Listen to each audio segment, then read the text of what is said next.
I'm on now. Ooh, I'm now on. All right. I have the microphone and you're going to listen. So here's just how this is going to work. Now, in all honesty, thanks, guys. But in all honesty, a little bit why I kind of had this, I don't want to go into the office kind of look.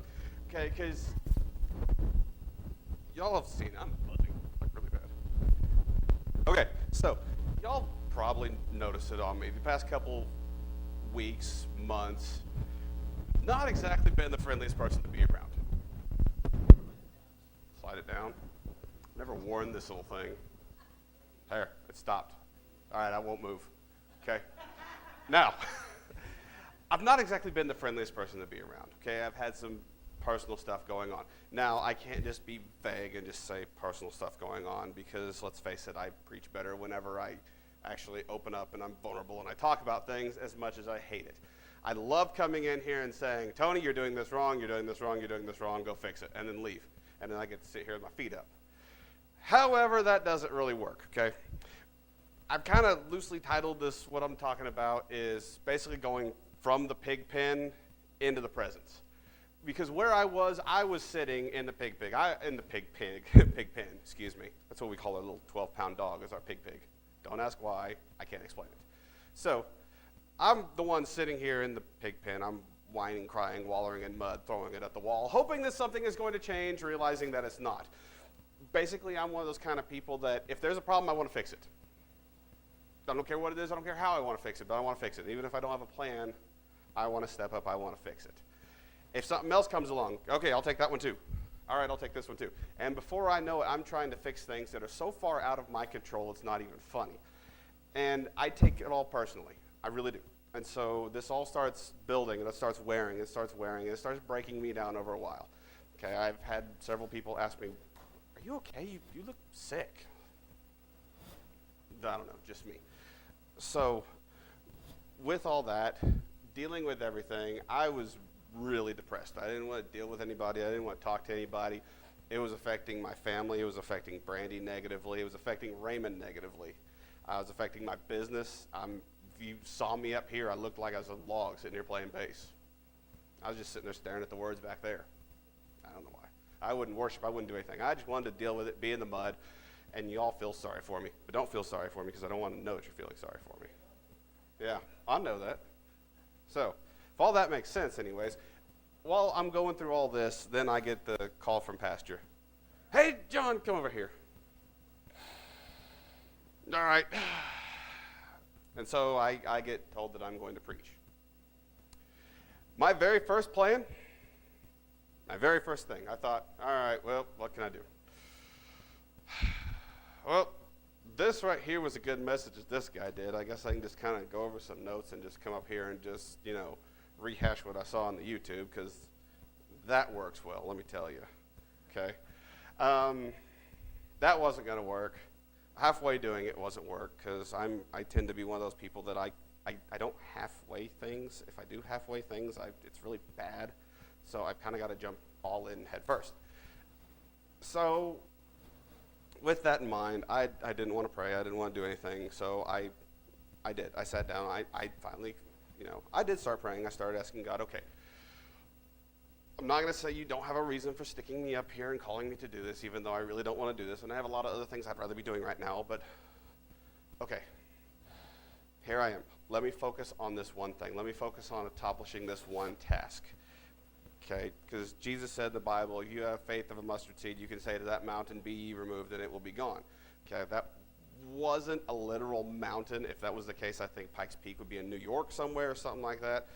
But the way it's prescribed in the Jewish culture, a mountain is considered a problem that is seemingly too big for you to deal with on your own. And that was kind of what I was looking at. I was looking at this, and this is my mountain. So I sat down. I started preaching. I started researching. I started studying. I took some books from Pastor and started going over some things. And that was my starting point. Okay, now here's the thing about a starting point, and this is one of the hard things for me to understand. A starting point is a starting point, period, okay? A starting point is not a halfway point. It's not a midway point. It's not a final destination. Okay, a starting point is where you do this. I have taken one step. If my goal is to walk back there, I am now one step closer to my goal.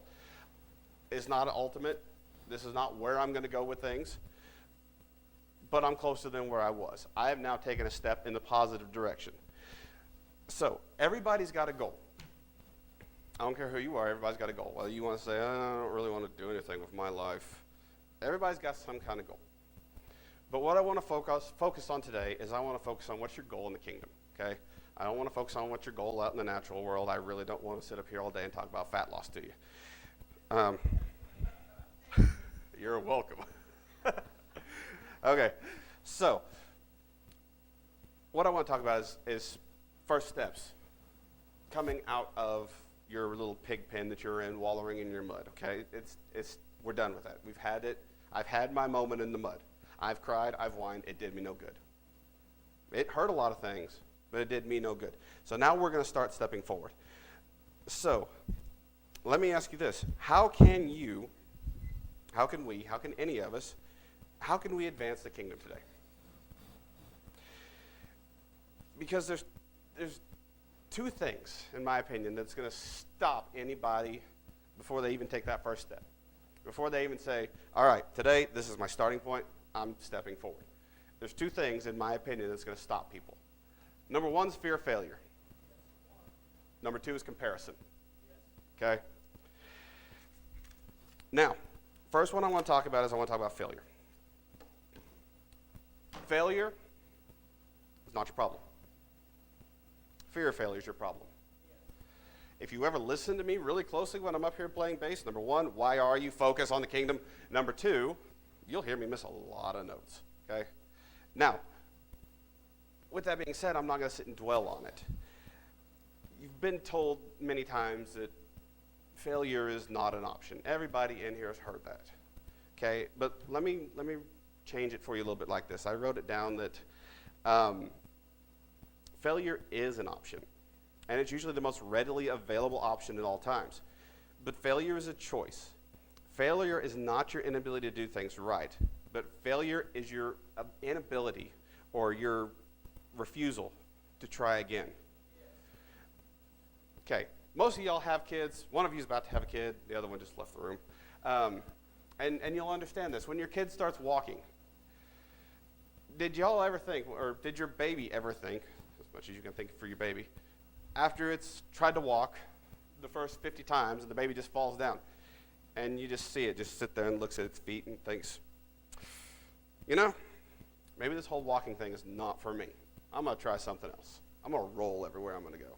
No, it doesn't matter if they fall down 100 times, 150 times, 200 times. They're going to keep standing up. They're going to keep going. When Jesus talks about having faith like a child, okay, that's how I choose to look at it. Failure might have happened. I took one step and I fell. I took one step and I fell. I took one step and I fell. And if that's what we have to do to keep moving forward, that's what we have to do to keep moving forward. But the important thing is I'm standing back up and I'm stepping forward every single time. Okay? Now, when you think about when you're doing things, we always strive for perfection, right? Everybody wants to be perfect. But it's my personal belief, and I tell this all the time, and Brandy's heard this 1.5 million times.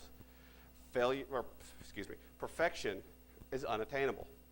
100% totally. One person was perfect, they nailed him to a tree, done with it. All right. But your best is not unattainable. You can give your best in pursuit of the kingdom. You can give your best in pushing forward towards whatever your goal is. That's not going to hinder you. If you're constantly comparing yourself to what you deem as perfect, okay? There's 100 million guys that play bass better than I do, but I'm the one that's up here. So I have to do the best that I can to keep going forward, to usher in the presence of God into this place. Now, when you're moving forward, when you're taking that, setbacks are going to come. Believe me, setbacks are going to come.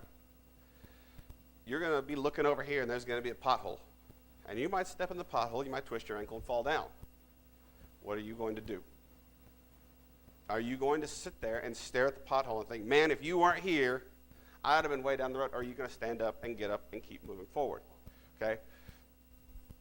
Peter wrote in the book of Timothy that the devil is prowling around like a hungry lion looking for whom he may devour. Okay, the key word in that is may devour. Okay? If I'm running and I'm going hard and I'm totally surrounded with the presence of God, I'm not going to be eaten. If I'm sitting here laying on the ground, sucking my thumb and crying, saying, man, I wish I would have, that's where I was. I was that one that was laying right down there on the floor, screaming, crying, and throwing a fit. So, setbacks are going to come. But what are you going to do to get around them? I've been the man plenty of times. There's a comic I used to see whenever I was at my parents' house. It was a Far Side comic. And the outer cover was a kid was pushing on a door, and the door said, pull across the top. Okay, that's been me lots of times. I will push and push and push and push and push on a door that says pull. Now, you have two choices. Like I said, lay there, cry, move on. Or stand up, start praying for wisdom. How am I going to get around this obstacle? Detours are going to come sometimes, okay? For whatever reason, you have a detour in the road, okay, start praying, start seeking God, start finding wisdom for how am I going to get around this? Or how am I going to be able to overcome this? Instead of sitting there looking at a door, standing in a hallway looking at a door thinking, all right, God, in a minute now this door's going to open. And there's a door that's unlocked 2 feet away from you. But all you want to do is you want to focus right here. You can sit, you can cry, you can pound on the door until you think somebody's going to come open it for you, but nobody's going to come open it for you. I'm sorry, that's just not the way it works. Believe me, I've tried. But keeping my sight on where my sight's set on where I'm supposed to go, rather than looking off on the side of the road, is what's going to get me there. Because anybody can tell you, if you've been around me long enough, I get distracted very easily. I am like a moth, and if you turn on a light, I want to go stare at it, hoping that that light is not an incoming vehicle. Now, the other thing that I mentioned is comparison. Comparison will also kill you. Comparison will kill you quickly. Okay? One of the first things that I had to think about was, why am I called up here to preach? I can't do it. And this is what I was thinking. I can't do it as well as Pastor Scott can. But my perceived inability to do this was kicking me right back into that fear of failure. God was getting no glory from it. I was focusing on it all on my own. It was kicking me right back, and it's a vicious cycle. You might think you're getting out at one point, but here comes that little setback. And you can go around it, you can go over it, or you're right back in the spin cycle. And you'll stay there. The devil don't want you leaving. If you're staying right here and you're constantly wondering what you're going to do and how you're going to do it, it ain't going to happen. You're not going to get out. Now, we all have our own jobs to perform in the kingdom. And comparing yourself to somebody else will get you nowhere. Now, seriously, in all honesty, one of my favorite pastors is that man sitting right there, Pastor Scott. But I can't, as much as I'd like to, I can't compare myself to him. Number one, I'm not him. Okay, I can't be him. I can't do what he does. I can't step in the places he steps. I can't reach the people that he reaches. But in turn, it works the same way the other way. Okay? I have a different calling on me than he does.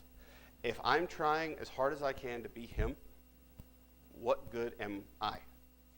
Okay? If I'm trying to reach everybody that he reaches, what good am I? Okay? The person that follows the horse is usually the one that's just picking up the poo. You're welcome. There it is. Exactly. When you made the comment about the panties whenever I was up here playing, I saw her face just, really? Exactly. See, I got the really, now we're good. So I am called to be different. I'm called to be different than everybody else in here. I have my own places I have to meet. I have my own things I have to do, and I have my own people I have to minister to, and I can't try to focus on being somebody I'm not, somebody that God didn't make me.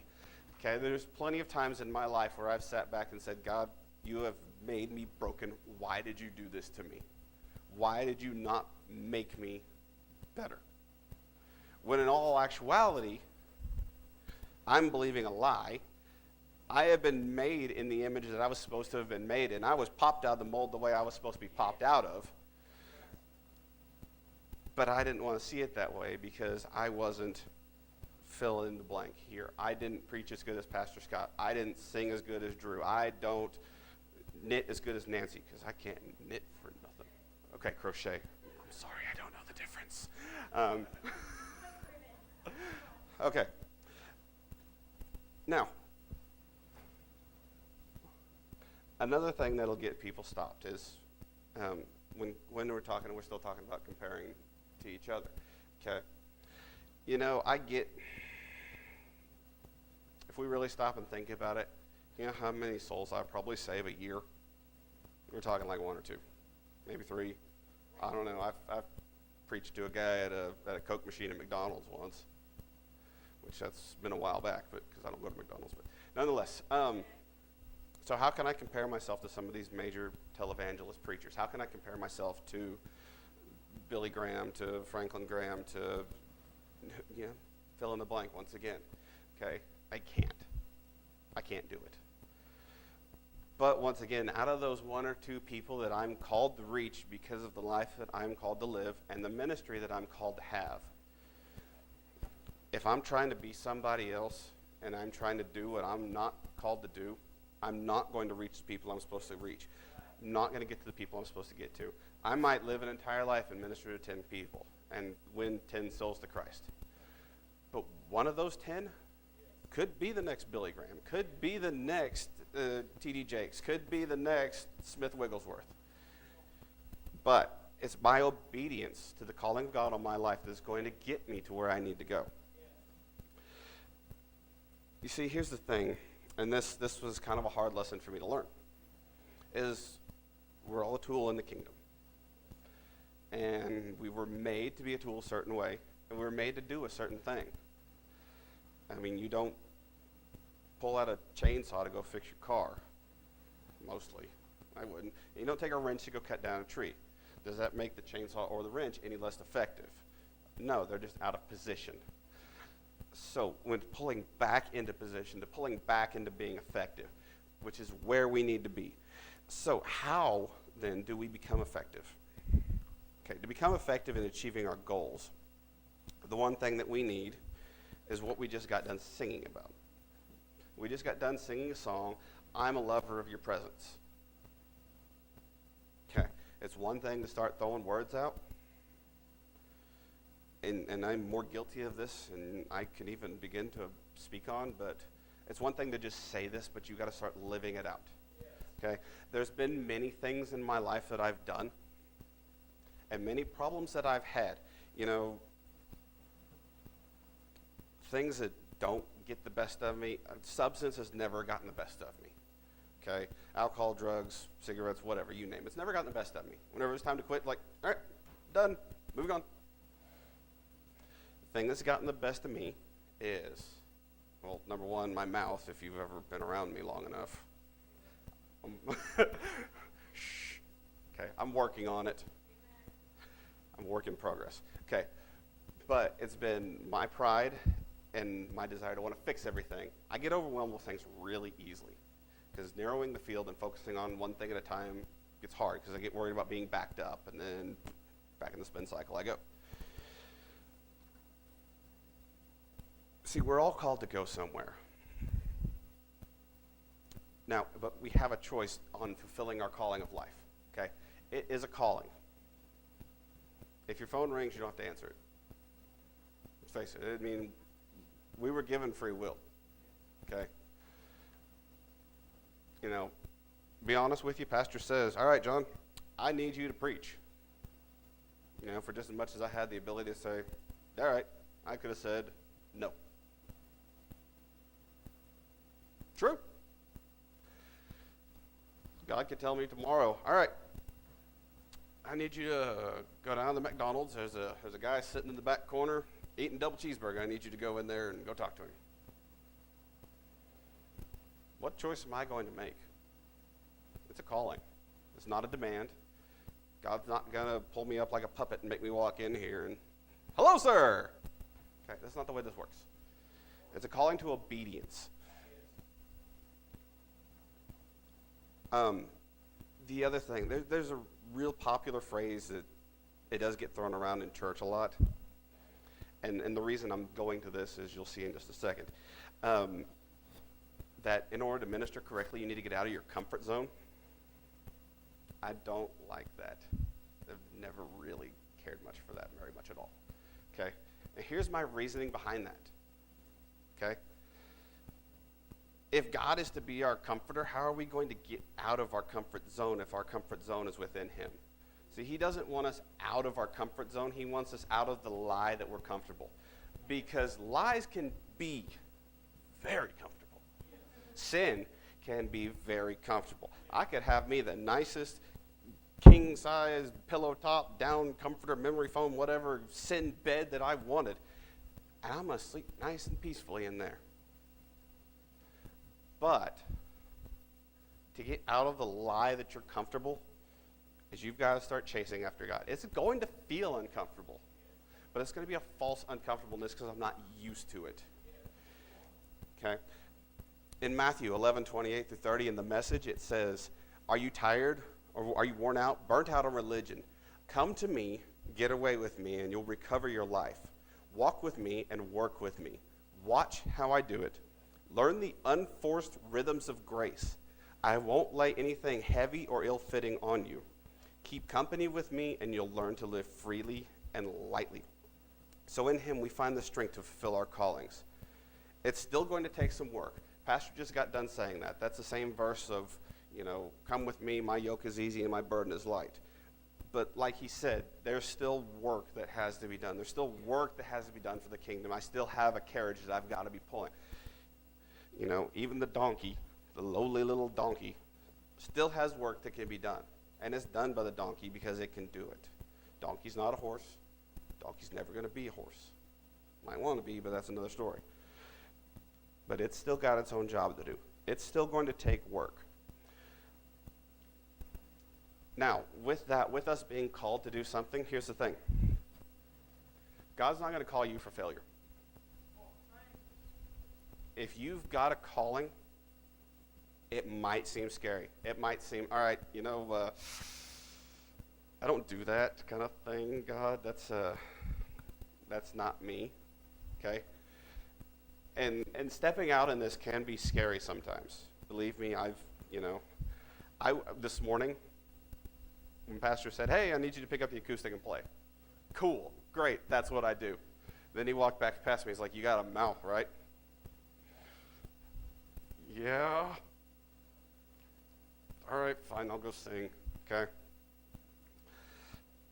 And it shows, but why are we getting scared of a calling that God has placed on our lives? God is not a sadistic God who just wants us to fall down failing so he can laugh at us, okay? When we get called to pray for somebody, an in-church prayer chain is usually they'll have one person here facing the front and 20 people stacked out behind them with nobody in the front. As much as I need to say this to everybody in here, myself included, your name does not have to end with Betts to minister to somebody. Okay? Or formerly Betts. Okay? Believe me, there's been many times that I'll see Pastor go to the back and get somebody. I'm like, I don't want to pray right now. See if I can. I'm gonna look at the music here. I'm gonna look down at my fingers, and maybe he won't. And then I hear from across the room, John. Knew it was coming. Okay, that's been me plenty of times. It can be scary. I'm not going to lie to you. But you've not been called for failure. You'll never be called for failure. But with that, we've got to get into the presence to accomplish what we need to do. So flip over to Matthew 17 for me right quick.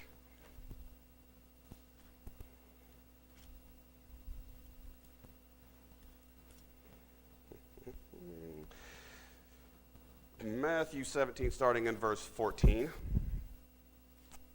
Now, at the foot of the mountain, a large crowd was waiting for them.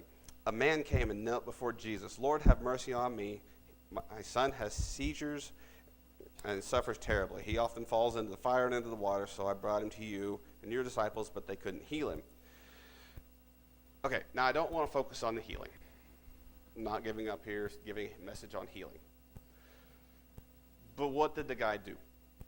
There was a crowd. This dude had to start throwing elbows. He had to start pushing his way to get to the front, to get to the presence, because that's where his reward was. That's his goal. His goal was to get his son healed. So he had to fight his way to get into the presence. Because as much as we'd like to sometimes, as we'd like to sit there and we'd like for God, we're going to get a ministry in this because we got 5 new ministries coming. But one's here, so 4's left. I can do the math. All right. God's not going to hire workers for you. God's not going to advertise for you. God's not going to talk to the pastors for you and set up a specific time. And then God's not going to do all this and just say, all right, well, guess what? I've done all the legwork. You come in and take all the credit for it. It's not the way this works. If something like this is called into your heart, some ministry has been called into you, you've got to start doing the legwork. You've got to take that little baby step forward. That little baby step forward might be telling your wife, might be telling your boyfriend, girlfriend, husband, something, okay? The next step, go talk to your pastor. See where it goes. Take that step out in faith. Because as that step, not taking that step is not going to get this ministry anywhere.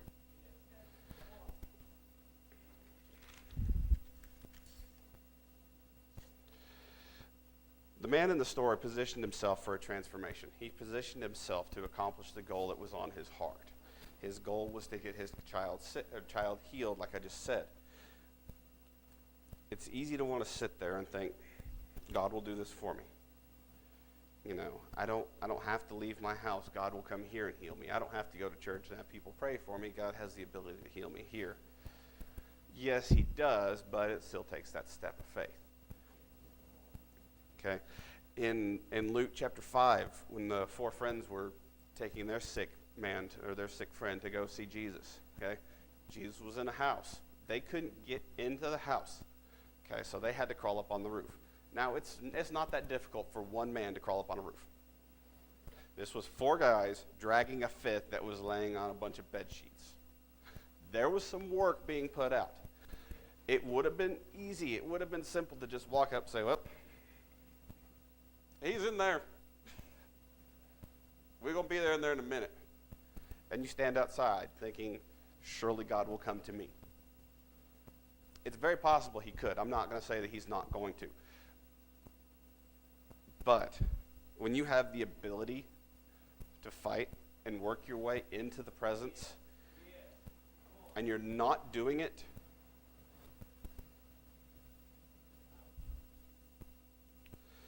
so, and like I said, believe me, I'm preaching as much to myself as I am to anybody else, because this is the exact same stuff I've been dealing with and then I've been going through. Okay.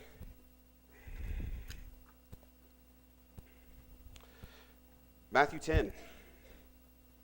Good old story of blind Bart.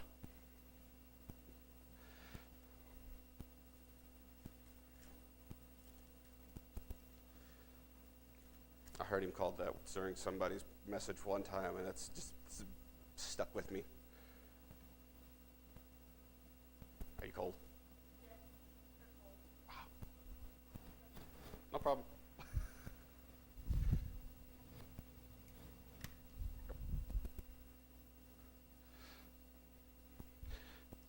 All right, Matthew 10:46. I'll find it in here. Why did I put Matthew 10:46? There is no Matthew 10:46. I just fixed that in my book.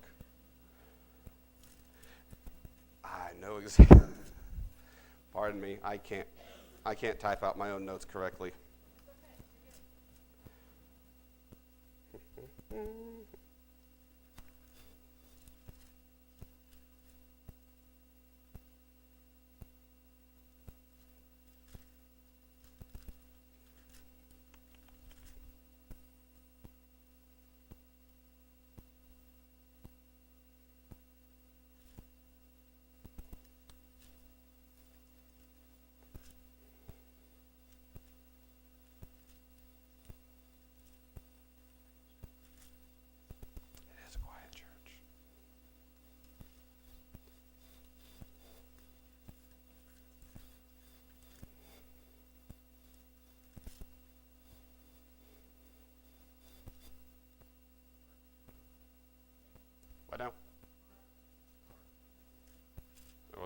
46.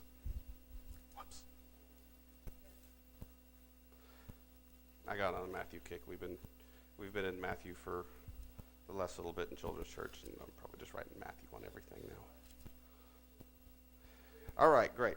So as they reached Jericho and Jesus and his disciples left town, a large crowd followed him, and a blind beggar named Bartimaeus was sitting beside the road. And when Bartimaeus heard that Jesus of Nazareth was nearby, he began to shout, "Jesus, Son of David, have mercy on me."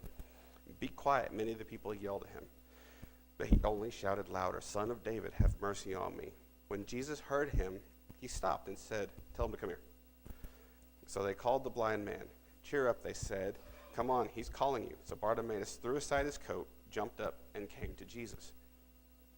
"What do you want me to do?" Jesus asked. "My rabbi," the blind man said, "I want to see." And Jesus said to him, "Go, your faith has healed you." And instantly the man could see, and he followed Jesus down the road. Now I want to back up just a little bit. Okay, there was a blind man sitting on the side of the road. Now, some people question, how did a blind man know that Jesus was walking? But people are always shouting and talking about what the procession is that's moving on. Okay, here's the thing about that, and what I gleaned from the book I got from you was the disciples were actually kind of irritated because they viewed this was a royal procession to them. Okay, imagine if the president's walking down the side of the road and you're yelling at him, hey, come here, hey, come here. Okay, that's kind of the same boat-ish, as much as I can apply it to today. It was very disrespectful to interrupt a royal procession. In addition to that, the blind in those times were severely looked down upon.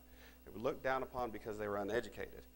Because unless you went over and told them the law, told them about God, told them about Moses and everything else in the law, they didn't know it. Braille did not exist. So most of them were just totally uneducated. And now, whenever he got up and threw his cloak off to the side, okay, here's the thing about the cloak. The cloak was this man's livelihood. Okay? At night, that was his bed. If it was cold outside, that was his coat. During the day, he'd be sitting on the side of the road. He'd have that thing spread out in front of him, and that was probably his knapsack for the day. All of his possessions would be wrapped up inside that cloak. Now, by him taking that cloak, and it says in here that he tossed it to the side or threw his coat to the side. Yeah, Bartimaeus threw aside his coat in verse 50. He is taking his livelihood and throwing it to the side. Now, the second part is, not only was he throwing everything he had, throwing his dependence on this life and his dependence on other people off to the side, but it says he jumped up and came to Jesus. He went to the spot where he last heard Jesus' voice. Okay? He could not see a person. I can walk back there and shake Mike's hand if I so choose, because I can see where Mike is. But if I close my eyes, I'm not going to be able to know this. This guy was standing up, and through crowds of people talking and saying, well, why does he get to go over there? Why is Jesus calling him? He had to discern the voice of the king and be able to follow the voice of the king to where his goal was. Nobody was leading him, taking him by the hand, and come on. Okay? Now my next little scripture, I'm going to make sure it's there. Okay, Matthew 9:27. Flip over there for me right quick.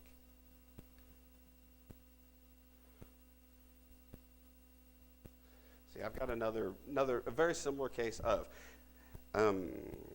starting in verse 27. After Jesus left the girl's house, two blind men followed along behind him, shouting, "Son of David, have mercy on us."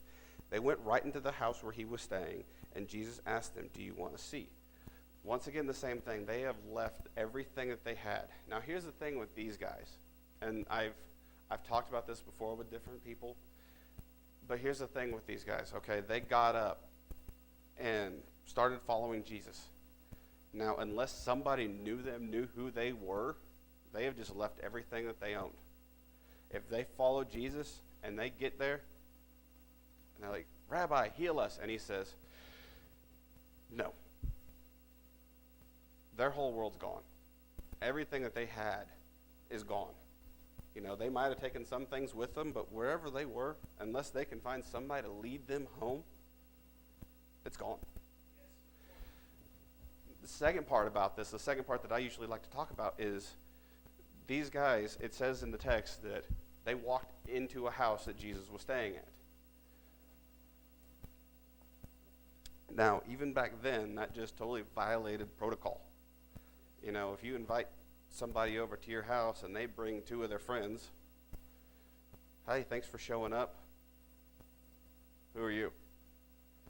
And these guys just barged on in, disobeying social norms, protocol, every form of etiquette you can possibly imagine, but they were so focused on their goal, on their king, on getting their reward, that didn't bother them. Okay, they knew it was a house. You can't tell me they didn't know that they were walking into a house. They knew what they were doing, but they were so focused on that, and that's the reason that I believe that Jesus walked by them. Because as soon as they start walking by, they start hollering, "Son of David," and the text says Jesus kept walking. And they kept following after him, "Son of David, Son of David, Son of David." And Jesus kept walking and went into the house. It would have been easy to say, "Oh, guess he's not healing us today. He went in there." So turn around and try to figure out how you're going to get home. Exactly. How bad do you want it? You see, you can't let people that don't want what you want tell you how you're going to get it. Okay, things that, may seem just incredibly important to you or just totally, other people may or may not care about it. They may not care what your goal is. Other people, maybe they don't think children's church is necessary. Maybe they don't think a youth group is necessary. So, whatever. Maybe they don't think, name it. If God's put a calling on you, you're called to follow it. God put a calling on me to get up here and talk about this to you. I had two choices: ignore it or do it. Does it? Okay, it's a yes or no. It's black or white. It was a conscious decision to get back into prayer. It was a conscious decision for me to get out of the mud, to stop being the little jerk that I was being, because let's face it, that's how it was. I was being very selfish in my life. I was being very focused on only what I needed to do. It took a conscious effort to get back to where I needed to be, to step back up to the place where I should have been, and I'm still not there yet. Every day is another step. Every day I'm trying to take another step forward. Every day I want to push towards the goal of being a better husband, better father, better teacher, better businessman, better everything I can be. Every day I want to be better. Every day I strive to be better. I preach about, especially in my classes, I preach about not comparing yourself to anybody else, but whenever I get called to do this, the first thing I say is, well, I'm not as good as him. Why does he need me? I'm not him. We've gone over that. But this was the calling that was placed on me. So, like I said, it's an even or. I'm either going to do this or I'm not. In Matthew 9:20, the woman with the issue of blood, the same thing. She was considered unclean. Back then, you didn't just, an unclean person didn't just walk into the crowd. That was totally against the law. I believe she probably could have been stoned for that one. Okay. But there she is, violating every social norm, everything that is in her, everything that she's ever been told, don't do that. And she's taking that next step, and taking that next step, and taking that next step, and pushing people out of her way that are trying to tell her, no, you can't do this. No, that's not the way this is done. I'm sorry, I know that your healing is right over there. I know your reward is right over there, but you're going to have to wait for it to cross the line before you can get it. Sometimes being acceptable to God is being socially unacceptable to everybody else. It's not fun. I don't like rocking boats. Brandy can tell you that. I will tie the boat to the ground so it doesn't move, and that way I can stand up and dance in it all I want. I don't like rocking boats, but sometimes you have to rock boats. Sometimes you have to flip things over. Sometimes you have to walk into the temple and start turning tables and fashion a whip and start throwing things around. It's not fun, but sometimes it's what's required. So, I can't tell you it won't be scary. I can't tell you it won't be challenging, and I can't tell you it won't be a little weird. Let's face it, if you've ever been called to start dancing or singing or jumping around or acting like a moron or running around while we're doing praise and worship. First time I ever went to a spirit-filled church and I saw somebody run, I thought the building was on fire.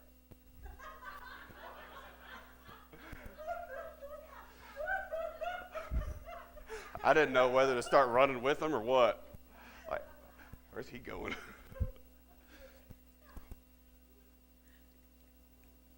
Yeah, I went to a church with Brandy once, and I was raised Methodist. Guys are strange. I didn't know what they were doing. You stood up, you sang in a monotone voice, and that was just how it went. So sometimes even in our worship, we're going to have to start getting a little weird. Sometimes you're going to have to violate some social norms. Sometimes you're going to have to do things that are not acceptable to other people around you. Sometimes you're going to have to step on toes. If you lose friends in the process, I'll be honest with you, I'm not sorry. I've lost plenty of friends to get to where I am, and I don't regret it.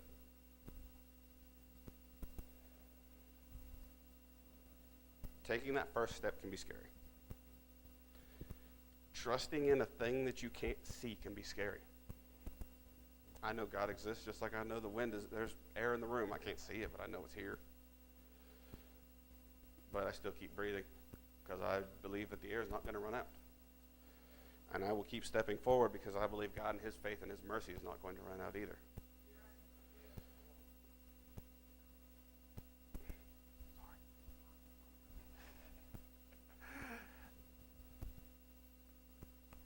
So what is your goal?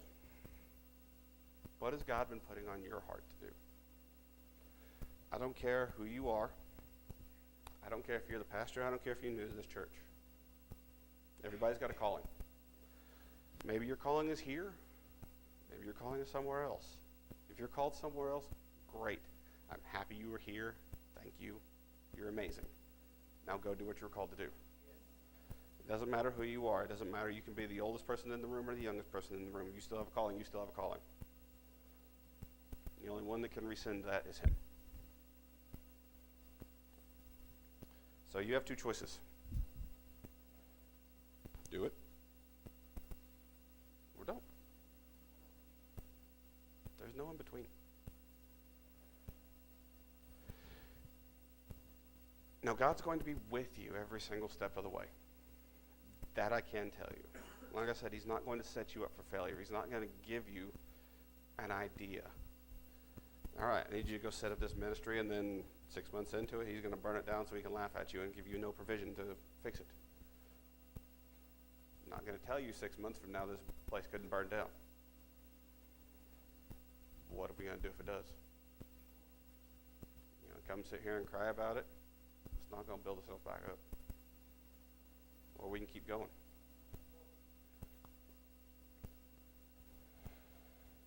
Excuse me.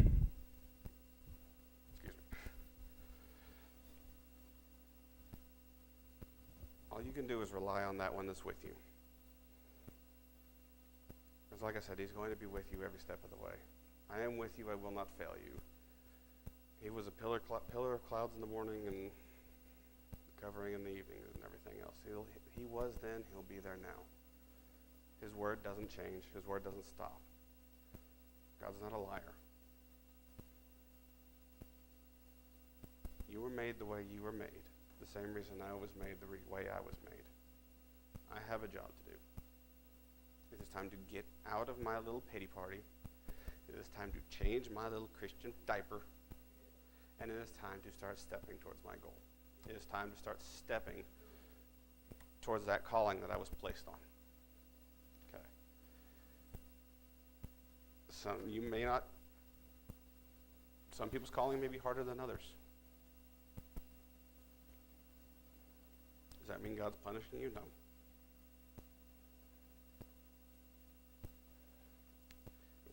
With what I believe I've been called to do, yeah, it's kind of a difficult one. I got to go stick my nose in a book. And if you know anything about me, I hate reading. I'm working on it. That's another thing I'm working on.